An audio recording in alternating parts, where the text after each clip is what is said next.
Alright class, hello, this is Mr. Chadbourne, and what we're going to be learning is the 8 core values of developing a team learning environment within our classroom.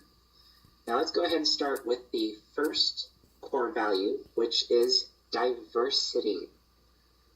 And with diversity, here's what it can do for your team. It can promote, honor, embrace the culture within our class team. And I'm going to show you why diversity is important. So let's just say that you have an individual who knows how to not only upload videos, but they also know how to upload music to the videos. That would be a good individual for a video project. And let's just say that you have another individual who not only knows how to speak to others, but knows how to connect with them on a personal level, knows how they tick, what their interests are. This is an individual to go to if you are having trouble connecting with others. And let's just say you have another individual who's so super excited about being able to write their own novel and have experience in it. That would be a person to go to if you don't know how to write a novel. And let's just say you have an individual who knows how to work a camera for a video project. That would be a good person to go to handle a camera.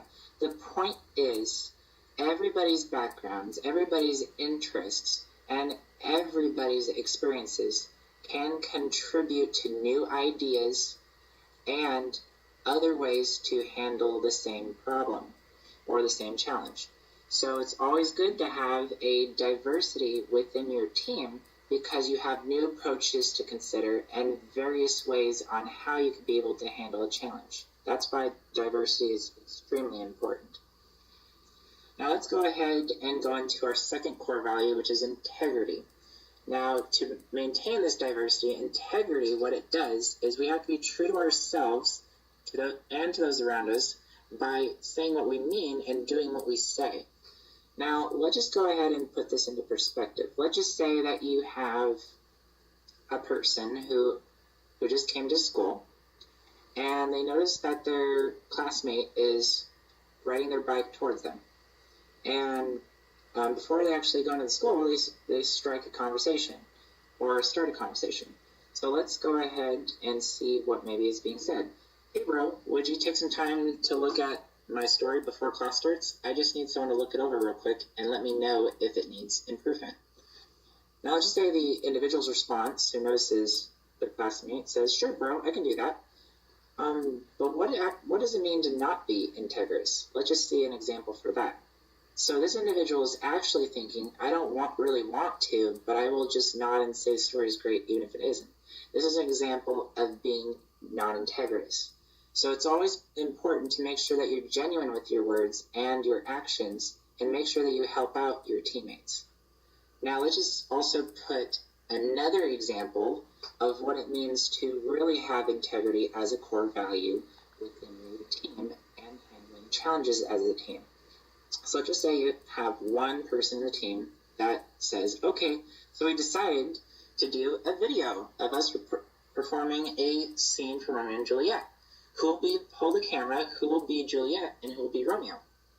And let's just say one of the teammates says, I'll get the camera, and they actually go and do it. And they're really fired up about their role.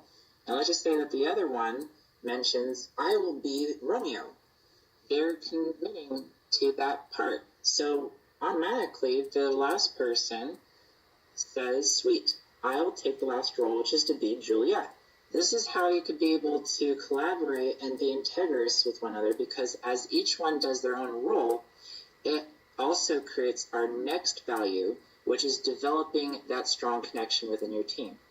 And connection is important because you want to create meaningful and powerful relationships within your class team as you are getting to know others and working with them. Let's just say you have two individuals in this example who don't know each other. So in order to strike a connection, introducing yourself is always a good thing. Hi, I'm Luke. What's your name? And then, to develop that connection and continue off of it, the other individual can respond with their name.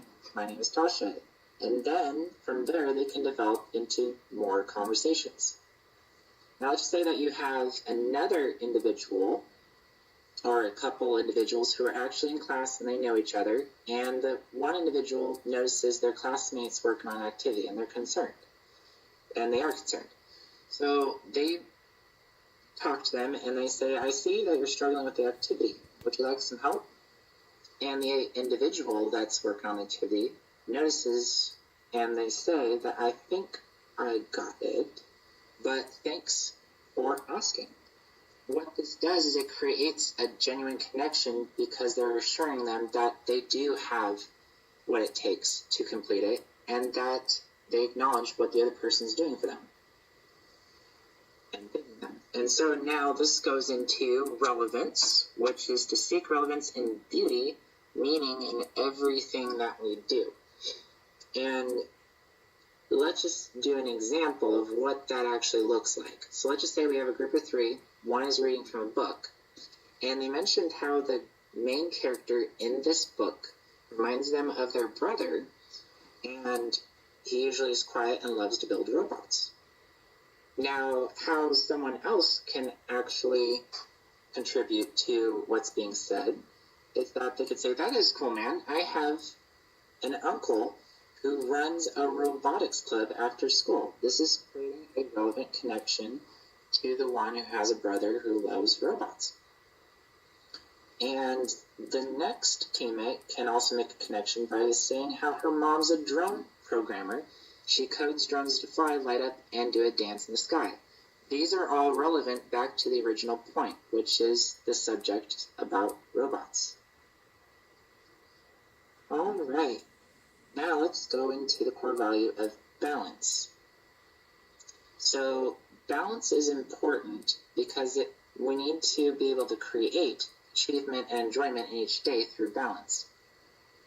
Now, even though it's important to make sure that you develop as strong writers and strong team players, we want to make sure that we always keep in mind that we also work on our teamwork and enjoy the process of not only working as a team, but the learning process as a team as well, and with our own individual learning efforts. And let's go ahead and go into our 6th core value, which is abundance, which what it does is it helps create appreciation and value for what your team does, and it creates a culture of generosity. Whether that is being able to learn together is a value, your friendships that you're building are a value, being able to expand more on your teamwork capabilities. These are all things that you have to keep in mind and appreciate as you're working with your team, which will lead to joy, which is to cultivate, joy into your team through energy and gratitude in what you do. And by having the energy and gratitude, it just makes the process very fun. And then it just makes it enjoyable for everyone to work together. And then by doing all these other values, or performing all these other values, you are going to achieve excellence, which is the ability to be able to achieve together by working together as a team, and for each team member to become a better writer. So not only are you going to be able to achieve excellence through your own individual efforts, but also what you're going to be able to do for your team. Now, I just want to say thank you for watching this video, and I hope that you enjoyed it. And if you have any questions, just let me know after the video. All right, bye.